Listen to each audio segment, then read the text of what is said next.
तो गाइस, अगर आपने हमारे मार्शल यूनिवर्स के किसी भी एपिसोड को मिस कर दिया है तो एक बार चैनल के प्लेलिस्ट में जाकर वहां पर चेकआउट जरूर करें। तो चलिए बिना किसी देरी की आज की वीडियो की एक्सप्लेनेशन को स्टार्ट करते हैं। तो जैसे कि हमने पिछले एपिसोड में देखा था कि जो लिंगडोंग था वो पैट्रियार्च के साथ इंपीरियल सिटी के लिए निकल चुका था, जहां पर उसे वॉर ऑफ 100 डायनेस्टी के लिए कंपटीशन लड़ना होगा। और साथ ही साथ लिंगडोंग की बहन भी वहां से चली गई थी। उसे एक काला कपड़ा पहना हुआ एल्डर लेकर गया था। उस एल्डर ने वादा किया था कि तुम्हारे अंदर काफी ज्यादा बढ़िया प्रतिभा है, वह उसकी प्रतिभा को निखारेगा और उसे बहुत ही ज्यादा पावरफुल बना देगा, लिंगडोंग से भी ज्यादा। उसके बाद में सीन शिफ्ट किया जाता है। जो लिंगडोंग होता है वो उस बड़ी सी जहाज पर बैठकर इंपीरियल सिटी की तरफ जा रहा होता है और जो पैट्रियार्च होते हैं वह इंपीरियल सिटी में होने वाले कंपटीशन के बारे में सभी को जानकारी दे रहे होते हैं। पैट्रियार्च बोलते हैं कि यहाँ पर इंपीरियल सिटी में एक कंपटीशन होगा। इस कंपटीशन के बाद 5 लोग को सेलेक्ट किया जाएगा जो वॉर ऑफ 100 डायनेस्टी में लड़ने के लिए जाएंगे। गाइस, यहाँ पर भी एक कंपटीशन होगा। अभी लिंगडोंग वॉर ऑफ डायनेस्टी के लिए नहीं लड़ने जाएगा। वॉर ऑफ डायनेस्टी को ऑर्गेनाइज सुपर सेक्ट कराते हैं, लेकिन इंपीरियल सिटी में जो होने वाला है उसमें पूरे ग्रेट यान डायनेस्टी के सबसे ज्यादा पावरफुल सेक्ट उतरेंगे और अपने अपने युवा प्रतिभाओं को आपस में लड़ाएंगे और टॉप 5 बंदों को वॉर ऑफ डायनेस्टी में लड़ने के लिए भेजेंगे। वॉर ऑफ डायनेस्टी के उस कंपटीशन में जाने का मतलब है कि कोई ना कोई सुपर सेक्ट उन्हें पक्का ही चूज कर लेगा।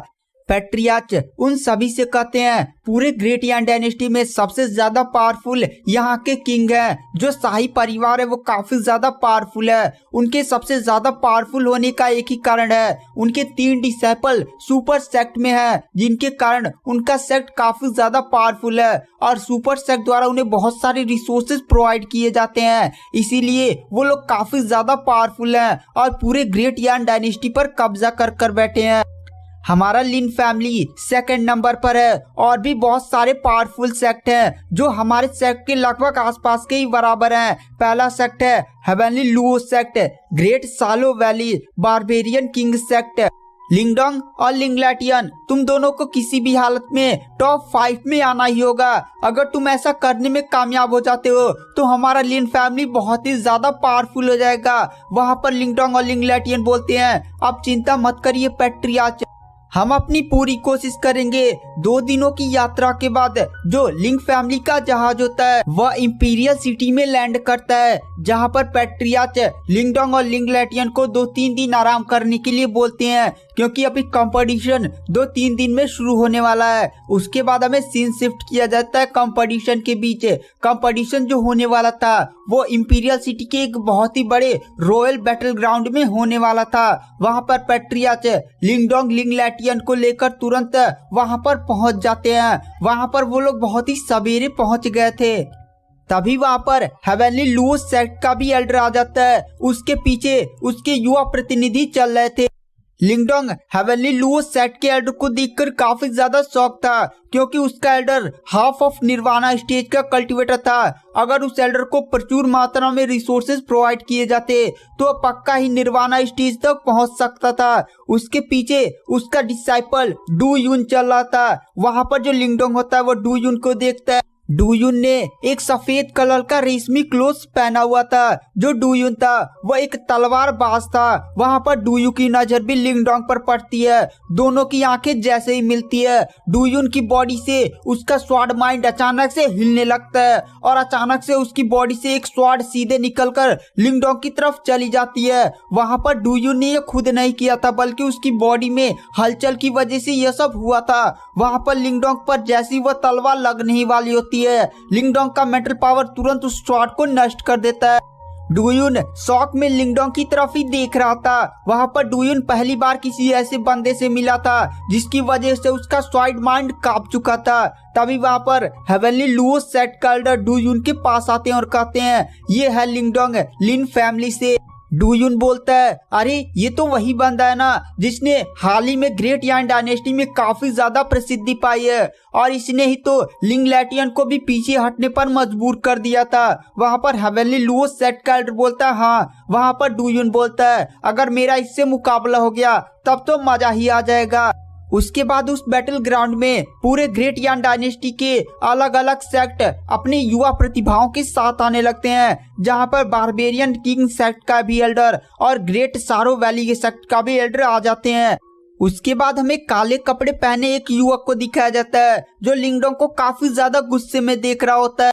ये क्विंगजी के सेक्ट का एक बंदा था। आप इसे क्विंगजी का लवर भी समझ सकते थे, लेकिन क्विंगजी से भाव तनिक भी नहीं देती थी। वहां पर इसके साथ क्विंगजी की बहन भी आई हुई थी। वहां पर क्विंगजी की बहन बोलती है, तुम लिंगडोंग को इतने ज्यादा गुस्से में क्यों देख रहे हो? वहां पर जो काला कपड़ा पहने हुए बंदा होता है, अगर एक बार मेरे हाथ लिंगडोंग लग गया ना तो मैं उसकी चटनी बना दूंगा। वहां पर क्विंगजी की बहन बोलती है, तो जाओ एक बार लड़कर देख लो। वहां पर वो बंदा बोलता है, हाँ मैं तो गॉड से मना ही रहा हूँ कि कंपटीशन में मेरा और उसका सामना हो जाए। मैं पक्का उसका मुंह तोड़ दूंगा। मेरे पास ऐसे ऐसे खजाने हैं ना कि मैं लिंगडोंग को धूल में मिला दूंगा। वहां पर वो बंदा लिंगडोंग से काफी ज्यादा जल रहा था, क्योंकि उसे भी पता था कि क्विंगजी लिंगडोंग को पसंद करती है। वहां पर वो काला कपड़ा पहने हुए बंदा बोलता है, एक बार मैं इस कंपटीशन के टॉप 5 में आ जाऊं और सुपर सेक्ट में ज्वाइन हो जाऊं ना, तो क्विंगजी को मेरे प्यार में पागल होना ही पड़ेगा। वो सोचता है कि अगर मैं किसी भी हालत में लिंगडोंग को बहुत ही बुरी तरह से पीट दूं ना तो क्विंगजी के सामने अपनी रॉयल्टी झाड़ सकता हूँ। उसके बाद वहां पर वो बंदा जोर जोर से हंसने लगता है। उसके बाद वहां पर वांग क्लैन का एल्डर भी आ जाता है। उसके पीछे उसके 2 युवा प्रतिनिधि चल रहे थे। पहले का नाम वांग यान था और दूसरे का नाम वांग झोंग था। गाइस, वांग यान वही बंदा है जिसे लिंगडोंग ने उस एंशिएंट ग्रेव में बहुत ही बुरी तरह से पीटा था। वांग क्लैन की सबसे ज्यादा उम्मीदें वांग झोंग से थी, क्योंकि वांग झोंग बहुत ही ज्यादा प्रतिभाशाली था। इसे लिंग लैटियन से भी ज्यादा प्रतिभाशाली माना जाता था। वहां पर जो वांग क्लैन का एल्डर होता है वह तुरंत लिंग फैमिली के एल्डर के पास आता है और लिंग फैमिली के पैट्रियार्च का मजाक उड़ाते हुए बोलता है, बूढ़े तो फिर से आ गया। इस बार तेरे क्लैन के एक भी बंदे इस टॉप 5 में नहीं जगह बना पाएंगे। वहां पर लिंग क्लैन का पैट्रियार्च बोलता है, तेरे तो युवा प्रतिनिधि अंडे से निकले हुए चूजे लग रहे हैं। तभी वहां पर जो वांग यान होता है वो वांग झोंग से बोलता है, भाई ये लिंगडोंग है, इसी ने मुझे एंशिएंट ग्रेव में बहुत ही ज्यादा बुरी तरह से पीटा था और इसने हमारे वांग क्लैन का बहुत ही ज्यादा मजाक उड़ाया था। आपको इसका बदला लेना होगा। वहां पर वांग झोंग बोलता है, तुम चिंता मत करो, अगर लिंगडोंग मेरे सामने आ गया ना तो मैं उसका वो हालत करूंगा कि वो 7 जन्मों तक उठ नहीं पाएगा। तभी वहां पर जो लिंग लैटियन होता है वो तुरंत वांग झोंग के पास जाता है। वांग झोंग लिंग लैटियन को देखकर काफी ज्यादा खुश हो जाता है और दोनों गले मिलते हैं। वहां पर वांग झोंग लिंग लैटियन से बोलता है, मैंने सुना है इस लिंगडोंग ने तुम्हें हरा दिया था। वहां पर लिंग लैटियन बोलता है, अरे ये कचड़े के लोग क्या मुझे हराएंगे, मैंने थोड़ी सी अपनी पावर कम लगाई थी ना, वरना तो ये मर ही जाता। तुम जानते ही उस सेक्ट के नियम। वहां पर वांग झोंग बोलता है, अगर लिंगडोंग मेरे सामने आ गया ना तो पक्का उसका तो मरना तय है। वहां पर लिंग लैटियन बोलता है, अरे भाई मैं भी तो यही चाहता हूँ, लेकिन सेक्ट के नियमों के अंदर बांधा हूँ ना, वरना अभी तक लिंगडोंग मरा हुआ होता। वहां पर वांग झोंग और लिंग लैटियन आपस में प्लानिंग करने लगते हैं। उसके बाद वहां पर हवाएं तेज होने लगती है और वहां पर एक पक्षी पर बैठे हुए काफी खतरनाक औरा से एक एल्डर प्रकट होता है। दरअसल ये ग्रेट यान डायनेस्टी का किंग था जिसका नाम मो जिलिंग था। मोन जिलिंग के बॉडी के अंदर से नीला नीला कलर का ऑरा देखा जा सकता। वहां पर जो लिंगडोंग होता है वह किंग मो जिलिंग को देखता है और कहता है, क्या ये निर्वाणा स्टेज के भी ऊपर का कल्टीवेटर है? ये तो युआन निर्वाणा स्टेज का कल्टीवेटर है। लिंगडोंग ने आज तक कभी भी युआन निर्वाणा स्टेज के कल्टीवेटर को नहीं देखा था, केवल उसके बारे में सुना ही था। लिंगडोंग का अगर इसे सामना हो जाए तो लिंगडोंग तो पक्का ही मारा जाएगा। लिंगडोंग यहाँ के हर एक सेक्ट के एल्डर से बहुत ही आसानी से लिंग्यू पपेट की सहायता से लड़ सकता था, लेकिन वह किंग मोजलिंग से नहीं लड़ सकता था। किंग मोजलिंग के साथ उसका युवा प्रतिनिधि चला था। ये रॉयल फैमिली के लोग थे। रॉयल फैमिली के लोग काफी ज्यादा पावरफुल होते थे क्योंकि उनके पास रिसोर्सेज बहुत ही हाई लेवल के थे और उनके 3 डिसाइपल पहले ही सुपर सेक्ट में पहुंच चुके थे, जिसके कारण सुपर सेक्ट द्वारा इन्हें बहुत सारे रिसोर्सेज मिलते थे, जिससे इन लोग का कल्टीवेशन बहुत ही तेज से बढ़ता था। किंग मोजलिंग वहां पर थोड़ा सा हंसते हुए बोलता है, तुम बूढ़े अभी भी लड़ रहे हो क्या? ये कंपटीशन शुरू होने वाला है, जाओ जल्दी जल्दी अपने सीट पर बैठ जाओ। वहां पर सारे एल्डर तुरंत किंग मोजलिंग को ग्रीट करते हैं और जाकर अपने अपने सीट पर बैठ जाते हैं। किंग मोजलिंग के पीछे उसका युवा प्रतिनिधि थर्ड प्रिंस था, जिसका नाम मोलिंग था। जो मोलिंग होता है वो भी अपने सीट पर बैठने के लिए जा रहा होता है। तभी उसकी नजर लिंगडोंग पर पड़ती है और वह लिंगडोंग के पास जाता है। वहां पर लिंगडोंग मोलिंग को ग्रीट करता है। वहां पर मोलिंग बोलता है, अच्छा तुम तो वही बंदे हो ना जिसने हाल ही में ग्रेट यान डायनेस्टी में काफी ज्यादा बड़े बड़े काम किए हैं, मैंने तुम्हारा काफी ज्यादा नाम सुना है। वहां पर लिंगडोंग कहता है, आप तो मेरी काफी ज्यादा तारीफ कर रहे हैं, आप तो एक काफी ज्यादा टैलेंटेड बंदे हैं, मेरे जैसे छोटे आदमी की आपके सामने क्या औकात है। वहां पर मोलिंग बोलता है, तुम काफी ज्यादा विनम्र हो रहे हो। उसके बाद जो मोलिंग होता है वो अपनी एल्डर्स के पास चला जाता है। तभी उन्हीं में से एक एल्डर मोलिंग से पूछता है, थर्ड प्रिंस आप लिंगडोंग के पास क्यों गए थे? आप तो उसको बहुत ही आसानी से हरा सकते हैं, यहाँ तक कि आप लिंग लैटियन को भी हराने की क्षमता रखते हैं। वहां पर जो मोलिंग होता है वह कहता है, नहीं, मैं लिंगडोंग को मेरा हराने का चांस केवल 60% है। लेकिन ऐसा लिंगडोंग को देखकर लग रहा था कि जैसे वह किसी सीक्रेट स्किल का यूज करता है। अगर उस सीक्रेट स्किल का यूज लिंगडोंग मुझ पर कर देगा तो मेरा हारना तो पक्का है। तभी वो एल्डर बोलता है, क्या थर्ड प्रिंस आप कैसी कैसी बातें कर रहे हैं? उसके बाद वहां पर जो किंग मोजलिंग होता है वो हवा में उड़ता है और अपनी आभा को बिखेरता हुआ कहता है, तो चलिए ये कंपटीशन शुरू किया जाता है। यहाँ पर टॉप 5 को चुना जाएगा। ये टॉप 5 लोग जाएंगे वॉर ऑफ 100 डायनेस्टी में फाइट करने के लिए। वहां पर जो किंग मोजलिंग होता है वह तुरंत अपना एक हाथ आगे बढ़ाता है। उसके हाथ में एक डब्बा आ जाता है। उस डब्बे में बहुत सारे स्टोन रखे हुए थे। उस स्टोन में कॉन्टेस्टेंट का फाइट नंबर लिखा हुआ था। वहां पर जो किंग मोजलिंग होता है वह तुरंत उन सभी स्टोन को हवा में उड़ा देता है। सभी कॉन्टेस्टेंट उड़ उड़कर एक एक स्टोन को ले लेते हैं और अपनी सीट पर चले जाते हैं। लिंगडोंग अपने स्टोन को देखता है, उसके स्टोन पर नंबर 9 लिखा हुआ था।